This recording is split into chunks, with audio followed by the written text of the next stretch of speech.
Anaerobic respiration in plants is perhaps one of the most useful reactions that man's discovered and utilised. Here I've managed to get some orange juice, we've added some sugar to it and some yeast, and we've left this to grow, and the yeast is turning some of the sugar in the orange juice to carbon dioxide, and perhaps more importantly for this experiment, into alcohol. Let's see how we go about making this work. I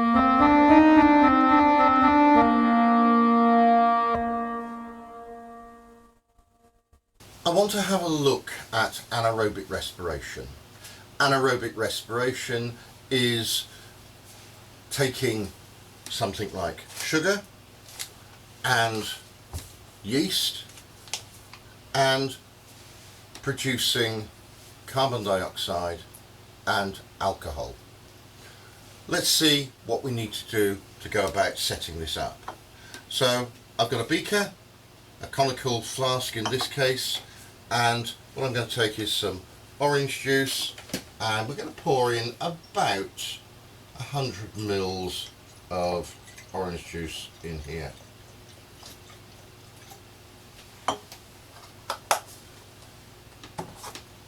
Now, probably to help this, because there is no extra sugar in there, what I'm going to do is I'm just going to take a little bit of sugar, and I'm also going to put some sugar in there, and let's swirl that around to get it to mix and dissolve. So I've got some sugary orange juice.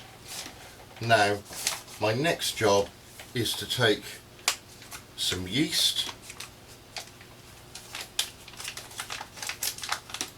and what I'm going to do with this yeast is we're going to add a spoonful of this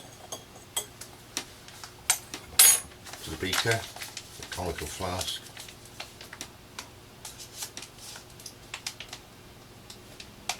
Seal that away, and let's give this a good stir to try and get all the yeast, which this is dried yeast, and I'm going to get this to start getting wet, and this will start becoming alive again. It's in dormant state at the moment. So there we are, we're going to mix this. Now, some books suggest what you do is you put a cotton wool bung in. Another way of doing this is take an ordinary bung and put a piece of bent tubing over it. This is going to stop any bacteria going down and spoiling the reaction. So that's thoroughly mixed, and what we now want to do is leave this in a warm place for several hours. So let's do that and see what happens. Let's put this in an incubator. A few hours have passed and the orange juice has had chance to ferment, and if I smell this, unfortunately you can't on TV so far, it's got a little bit of a whiff of perhaps something a bit more alcoholic. This reaction is used widely in the production of things like bread. We put in yeast into bread. The sugar in the bread reacts quite happily with the yeast feed on it, and they produce carbon dioxide and a little bit of alcohol, which surprises some people to think there might be some alcohol in bread. In fact, there isn't very much at all, because anything that is in there usually evaporates when the bread is cooked. This can be used widely though to make alcohol by taking some fruit, adding some sugar, water and the yeast, and without much oxygen present, then the yeast respires anaerobically and turns the sugar in here into some carbon dioxide, which we can see as sort of bubbles on the surface, and we also produce the alcohol.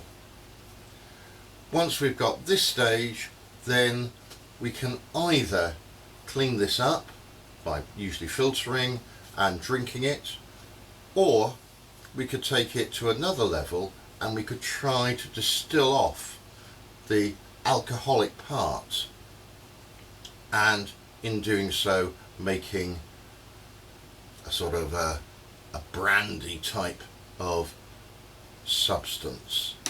So anaerobic respiration, we take in glucose and sugar and we turn them into ethanol, alcohol, and carbon dioxide. Something else people often don't associate with fermentation is in fact using all your rubbish. We take our rubbish, our waste food, and we often throw it in these little bags in recycling things, at least we do where I live, and we take these and they get sent off to basically a large composting site. Now, what goes on during this composting? We get all this bacteria and fungi.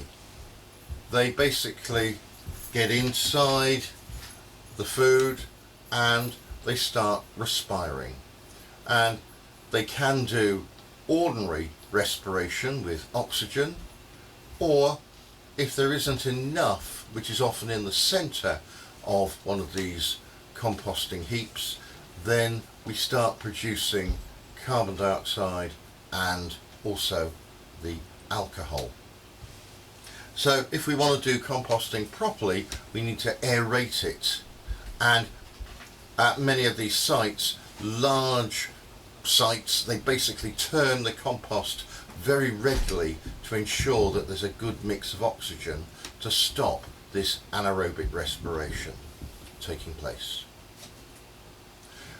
What we're going to do is, you can follow this process of anaerobic respiration and what we can do with this to perhaps take our orange juice and produce from this, extract the alcohol, and we can see that in another video.